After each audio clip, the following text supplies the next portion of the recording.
નમસ્કાર મિત્રો, આજે આપણે નવા ચેપ્ટરની શરૂઆત કરવાની છે સીમાંત પડતર પદ્ધતિ. આ ચેપ્ટર મિત્રો મેનેજમેન્ટ એકાઉન્ટમાં આવે છે, તો જેની આપણે શરૂઆત કરીશું. તો આજે આપણે ફક્ત એટલું જ શીખીશું કે આ ચેપ્ટરની અંદર કયા કયા સૂત્રો આપણે ઉપયોગમાં લેવાના છે, તો જેની આપણે સૌપ્રથમ ચર્ચા કરીએ અને અગાઉના વિડીયોમાં આપણે એના દાખલાની ગણતરી કરીશું. તો આજે આપણે સીમાંત પડતર પદ્ધતિના કેટલા સૂત્રો આવે છે એ આપણે ચર્ચા કરીએ. તો સૌપ્રથમ આપણને દાખલાની અંદર સમતૂર બિંદુ એક આપવામાં આવે છે. તો સમતૂર બિંદુ એટલે શું? તો ઉત્પાદનની જે સપાટીએ કુલ આવક અને કુલ ખર્ચ બંને સરખા થાય તે સપાટી, એનો મતલબ કે કુલ ખર્ચ અને કુલ આવક બંને સરખા થાય, એને શું કહેવાય? સમતૂર બિંદુ કહેવાય. આ સમતૂર બિંદુએ કોઈ નફો પણ ના હોય અને કોઈ નુકસાન પણ ના હોય. તેના પછી મિત્રો આપણે શોધવાનું આવે છે ફાળો. ફાળો બરાબર એના 5 સૂત્રો છે મિત્રો. પ્રથમ સૂત્ર છે વેચાણ માઇનસ ચલિત ખર્ચા. બીજું સૂત્ર છે વેચાણ ગુણ્યા પીવી ગુણોત્તર. પીવી ગુણોત્તરને નફા જથ્થાનો ગુણોત્તર પણ કહેવામાં આવે છે. સ્થિર ખર્ચા વત્તા નફો એટલે ફાળો મળશે. સ્થિર ખર્ચા માઇનસ ખોટ એટલે આપણને ફાળો મળશે. પીવી ગુણોત્તર ગુણ્યા સલામતીનો ગાળો એટલે આપણને ફાળો મળશે. મિત્રો, જ્યારે પણ સીમાંત પડતર પદ્ધતિનો દાખલો ગણવાનો હોય ત્યારે આપણે એક આ ફોર્મેટ તૈયાર રાખવાનું હોય છે. તો આ આપણે ચર્ચા કરી લઈએ. તો વેચાણમાંથી ચલિત ખર્ચા બાદ કરીશું એટલે આપણને શું મળશે? ફાળો મળશે. અને ફાળામાંથી સ્થિર ખર્ચ બાદ કરીશું એટલે આપણને શું મળશે? નફો મળશે. તો મિત્રો, આ ફોર્મેટ આપણે દરેક વિદ્યાર્થીઓને યાદ રહેવું જરૂરી છે, જેનાથી તમને આન્સર મળશે. એના પછી મિત્રો છે ચલિત ખર્ચા બરાબર વેચાણ માઇનસ ફાળો.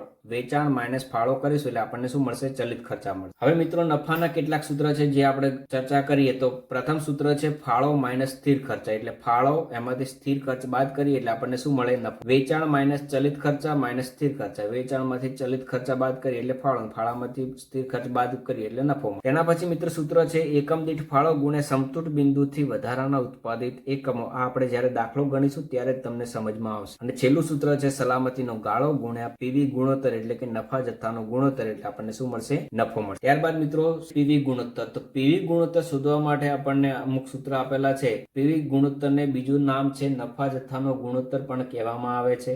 તો તેનું પ્રથમ સૂત્ર શું છે?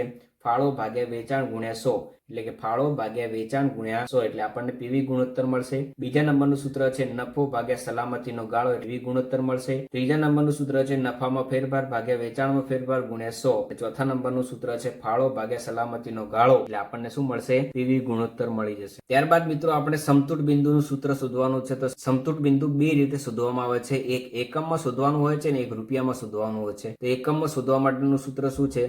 તો કુલ સ્થિર ખર્ચા ભાગ્યા એકમ દીઠ ફાળો એટલે આપણને સમતૂર બિંદુ એકમમાં મળી જશે. એનું ટૂંકું નામ છે F ભાગ્યા C, એટલે કે F બરાબર ફિક્સ કોસ્ટ ભાગ્યા કન્ટ્રીબ્યુશન એટલે આપણને શું મળશે? સમતૂર બિંદુ આપણને મળશે. એની અથવામાં એક બીજું સૂત્ર છે કુલ સ્થિર ખર્ચા ભાગ્યા એકમ દીઠ વેચાણ કિંમત બાદ એકમ દીઠ ચલિત ખર્ચા એટલે કે સેલ્સ માઇનસ વેરિયેબલ કોસ્ટ, એટલે ફાળો જ કહેવામાં આવે. એટલે ફિક્સ કોસ્ટ ભાગ્યા સેલ્સ માઇનસ વેરિયેબલ કોસ્ટ એટલે કે સ્થિર ખર્ચા ભાગ્યા એકમ દીઠ ફાળો. આ સમતૂર બિંદુ એકમમાં થયું. હવે સમતૂર બિંદુ રૂપિયામાં શોધવા માટે શું કરવાનું? સમતૂર બિંદુ એકમમાં ગુણ્યા એકમ દીઠ વેચાણ કિંમત એટલે આપણને રૂપિયામાં જવાબ મળશે. તેના પછી બીજું સૂત્ર પણ છે સ્થિર ખર્ચા ભાગ્યા પીવી ગુણોત્તર અથવા વેચાણ માઇનસ સલામતીનો ગાળો એટલે આપણને શું મળશે? સમતૂર બિંદુ રૂપિયામાં મળશે. મિત્રો, આ સૂત્ર થયા આપણા સમતૂર બિંદુ શોધવાના. હવે મિત્રો, આપણને નફો આપેલો હોય, નુકસાન આપેલું હોય અને આપણને એના ઉપરથી વેચાણ શોધવું છે. તો વેચાણ આપણે શોધવા માટેના સૂત્ર આપેલા છે. તો એકમમાં શોધવા માટે કુલ સ્થિર ખર્ચા વત્તા અપેક્ષિત નફો ભાગ્યા પીવી ગુણોત્તર, આ એક સૂત્ર છે. બીજા નંબરમાં રૂપિયામાં શોધવા માટે અમુક નફો મેળવવા જરૂરી વેચાણ એકમોમાં ગુણ્યા એકમ દીઠ વેચાણ કિંમત એટલે આપણને રૂપિયામાં જવાબ મળશે. અને એની ઓરમાં એક બીજું સૂત્ર પણ છે કુલ સ્થિર ખર્ચા વત્તા અપેક્ષિત નફો ભાગ્યા પીવી ગુણોત્તર એટલે આપણને શું મળશે? રૂપિયામાં જવાબ મળશે. એટલે કે અમુક નફો આપણને આપેલું હોય અથવા નુકસાન આપેલું હોય અને તેના પરથી આપણે વેચાણ શોધવું હોય તો આ સૂત્ર આપણે ધ્યાનમાં લેવું પડે. ત્યારબાદ મિત્રો છેલ્લો સૂત્ર આપણે શોધવાનું હોય છે સલામતીનો ગાળો. સલામતીનો ગાળો બરાબર ખરેખર વેચાણ માઇનસ સમતૂર બિંદુ એ વેચાણ, એટલે કે એને નફો પણ કહેવામાં આવે છે એક પ્રકારનો. જે ખરેખર વેચાણમાંથી સમતૂર બિંદુ વેચાણ આપણે બાદ કરવાનું. સમતૂર બિંદુ વેચાણ એટલે શું? નફો નહીં અને નુકસાન પણ નહીં. હવે સલામતીનો ગાળો ટકામાં શોધવો હોય તો શું કરવાનું? ખરેખર વેચાણ માઇનસ સમતૂર બિંદુ એ વેચાણ ભાગ્યા ખરેખર વેચાણ એટલે આપણને ટકાવારીમાં જવાબ મળશે. સલામતીનો ગાળાના બીજા પણ સૂત્ર છે સલામતીનો ગાળો બરાબર ફાળો ભાગ્યા પીવી ગુણોત્તર એટલે આપણને સલામતીનો ગાળો મળશે. એવી રીતનું મિત્રો આપણે ખરેખર વેચાણ શોધવાનું હોય તો શું કરવું પડે? તો આ ખરેખર વેચાણ શોધવા માટે આ સમતૂર બિંદુ માઇનસમાં છે એ પેલી બાજુ લઈ જઈએ એટલે આપણને શું મળશે?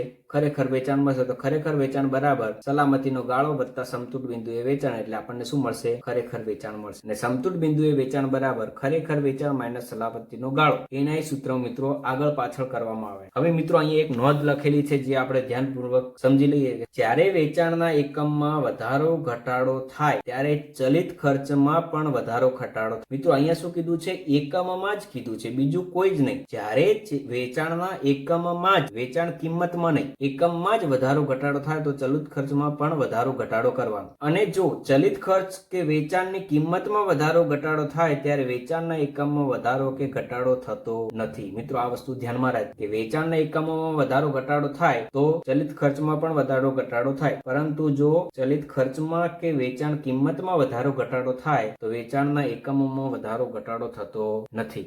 તો મિત્રો આજે આપણે શું કર્યું છે? સીમાંત પડતર પદ્ધતિમાં જેટલા પણ સૂત્ર આવે છે એની સંપૂર્ણપણે માહિતી લીધી. હવે અગાઉના વિડીયોની અંદર આપણે જોઈશું કે સીમાંત પડતર પદ્ધતિના દાખલાનો જવાબ કઈ રીતે આવી શકે છે અને એની ગણતરી કઈ રીતે કરવામાં આવે છે. તો મિત્રો હજી પણ તમે ચેનલ સબસ્ક્રાઇબ નથી કરી તો ચેનલને સબસ્ક્રાઇબ કરો, જેથી કરીને એકાઉન્ટના દરેક દાખલાનું સોલ્યુશન મૂકવામાં આવે છે એ તમને સરળતાથી મળી રહે. Thank you.